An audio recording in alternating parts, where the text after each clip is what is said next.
वाढल्यानंतर उन्हाचा पारा वाढला आहे। महाराष्ट्र होरपला आहे। उन्हामुळे अंगाची लाही होत आहे। जणू राज्यावर सूर्यदेव कोपला आहे। छत्रपती संभाजीनगरमधील सोयगाव तालुक्यात उष्माघाताचा पहिला बळी गेला आहे, तर दुसरीकडे धरणातील जलसाठा कमी व्हायला लागला आहे। राज्यातल्या धरणातल्या 49% पाणीसाठा शिल्लक आहे। तापमान 40 अंशाच्या पुढे सरकल्याने हवामान खात्याने बाहेर फिरताना काळजी घेण्याचे आवाहन केले आहे।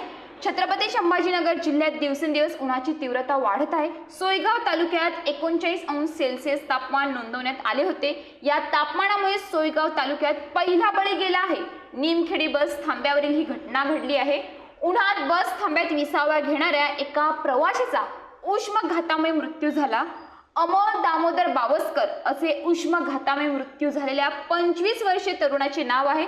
सोयगाव पोलीस ठाण्यात आकस्मिक मृत्यूची नोंद करण्यात आली आहे। शनिवारपासून मुंबईत तापमान वाढण्याची शक्यता आहे। एप्रिलच्या पहिल्या आठवड्यात पावसाची शक्यता आहे।